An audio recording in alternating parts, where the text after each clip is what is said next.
जिल्हा परिषद निवडणुकीचे महायुद्ध महाराष्ट्र वृत्तदर्शन न्यूज प्रस्तुत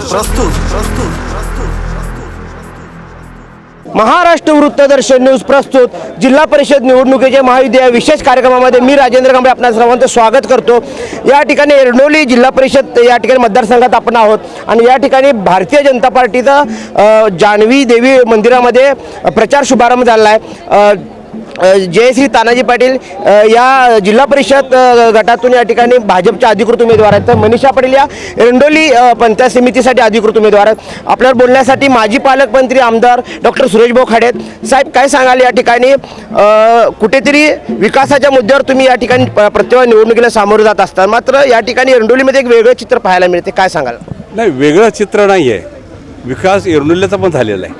ह्या गटामध्ये सगळ्या गावात विकास झालेला आहे। ह्या गटात जर आता पण बघितलं 2009 ते 2025पर्यंत किती पैसे आपण ह्या गटात दिले, म्हणजे जिल्हा परिषद गट एरंडोली त्यामध्ये 216 कोटी 95 लाख रुपये आपण दिलेले आहेत। कमी पैसा दिलेला नाही आहे। आज हे पुलं दिसतात, हे पुलं बांधले गेली, रस्ते बांधले गेले, आतले झाले, जीवन सगळ्यांची सभामंडप मंदिरं झाली, बाकी सगळ्या गोष्टी झाल्या।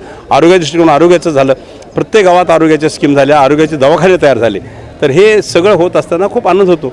पण आता थोडंसं असं वाटतं की विकासाच्या बरोबर जनतेने राहायला पाहिजे। गावचा आमचा विकास होत असेल तर गावच्या लोकांनी सगळ्यांनी विचार केला पाहिजे। तिथं राजकारण जात धर्म न ठेवता सगळ्यांनी विकासाच्या बरोबर कमळाला मतदान करायलाच लागेल आणि 5% ह्यांनी कमळाला मतदान करावं अशी त्यांना मी अजून विनंती केलेली आहे। आता या ठिकाणी जयश्री तानाजी पाटील असतील, तानाजी दादांनी सलगरेसारख्या ठिकाणी विकास आणला, भाजपनं तुम्ही मदत केली, आमदार म्हणून तुम्ही लक्ष देताय, कुठेतरी एक समाजसेवेसाठी या ठिकाणी पूर्ण कुटुंब वाहून गेलं आहे आणि आता कुठेतरी जिल्हा परिषदला त्यांनी संधी मागतायत, तर काय सांगाल, जनतेला काय आव्हान करा? नाही, संधी म्हणजे आम्ही दिलेले उमेदवार आपण निवडून द्यावे। संधी उपलब्ध आहेत, पैसा उपलब्ध आहे, विकास थांबणार नाही आहे। त्यामुळं आपण आमच्या जे उमेदवार आपल्याला दिलेत, कमळाच्या चिन्हावर दिलेत, त्यांनी आपल्याला सगळ्यांनी मतदान करून त्यांना निवडून द्या। विकास पाहिजे तो विकास करायला मी कटिबद्ध आहे, त्यामुळे पैसा कमी पडणार नाही एवढं मी सांगतो। जानवीदेवी मंदिरात या ठिकाणी काही मंदिराचं क गटमध्ये आहे। क गटामधून नियोजनमधून आपल्याला पैसे मिळतात, पण ते शॉर्ट पैसे मिळतात। पण ब गटात घेतले तर शासनाकडून पैसे आले तर ते मोठे प्रमाणात पैसे येतात। जसे आपण 5-6 गावांना आपण पैसे दिले, 5-5 कोटी दिले।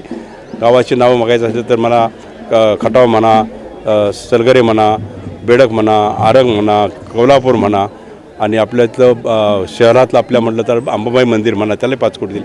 असे 5-5 कोटी बऱ्याच गावात आपण दिलेले आहेत। त्यामुळे ब गटाचा प्रस्ताव तयार आहे, यांचा बर्गाचा प्रस्ताव फोडून घेऊन ताबडतोब ब गटात घेऊन तोही क्लेम आपण करूया आणि ताबडतोब ह्यांना जास्तीत जास्त मदत कशी होईल हे मी निश्चितच शासनाकडून ती पैसे आणून द्यायची व्यवस्था करेन। तुम्ही आता बोलताना बोला होता की जलजीवनचा घोटाळा, नेमका घोटाळा कोण केला आणि काय प्रकार आहे? आता ते चौकशी करायला गेल ना, कुणी केला, काय केला, असं तर असेल नाव, असं नाव माझ्याकडे नाही आहे, ते तुम्ही शोधा।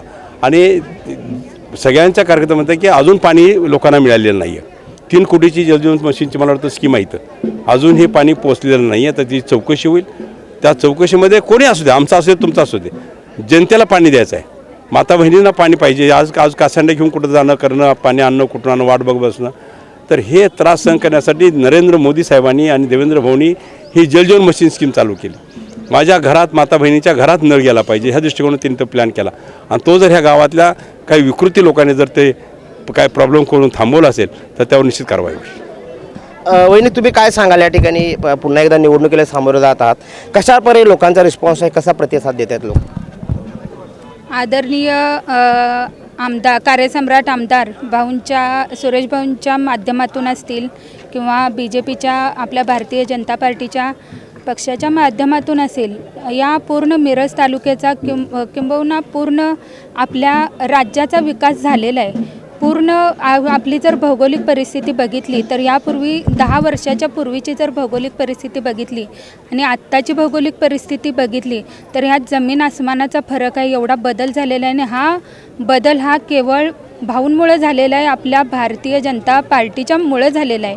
आणि आपण जी विकास कामं केली, ह्या विकास कामाच्या जोरावर आम्ही उमेदवारी मागितली, नंतर आता संधी मागतोय। ह्यापूर्वी हे आपण कामं केली, इथून पुढेही आमच्या रक्तात समाजसेवा आहे, त्याच्यामुळं आम्ही कुठं समाजसेवेला कमी पडणार नाही। कामं कशी आणायची, ती कशी पूर्ण करायची ह्याचं पूर्ण आपल्याला ज्ञान आहे, त्याच्यामुळे आपण ह्या भागाचा विकास केल्याशिवाय गप्प बसणार नाही। काय नेमकं आता पुन्हा एकदा तुम्ही या ठिकाणी रस्त्यावर उतरलाय, जो काय सलगर पॅटर्न आहे तो जिल्हा परिषद एरंडोली गटाचा राबवला जाणार का? 100% काय आहे, मी सलगरसारख्या ठिकाणी 25 वर्ष ग्रामपंचायत पंचायत समिती जिल्हा परिषदेच्या माध्यमातून कामकाज करतोय. सलगरमध्ये जो विकास केला त्या विकासाच्या जोरावरच या ठिकाणी आपण कामकाज करतोय. एरंडोली गटामध्ये जेवढी गावं आहेत त्या सलगरप्रमाणे ही सगळी गावं करण्याचा मानस आहे आणि तो मानस आदरणीय कार्यसम्राट आमदार सुरेश भाऊंच्या माध्यमातून करणार आहे. मला कसा प्रस्ताव आणायचा, कसा फंड आणायचं, कसं त्याचं ज्ञान आहे. फक्त आमदार आपल्या विचाराचं नसल्यामुळे आतापर्यंत आपल्याला ते करता आलं नाही.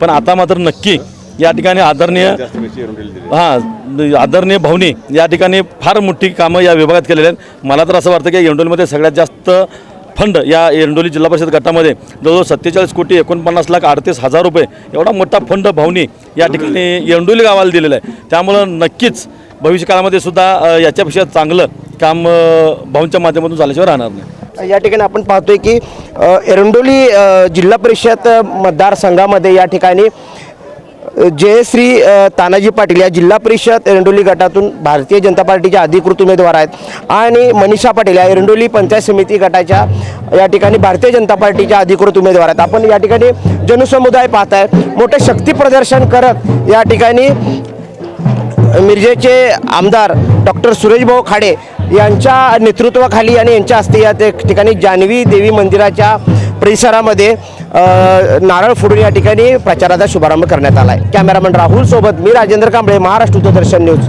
एरंडोली.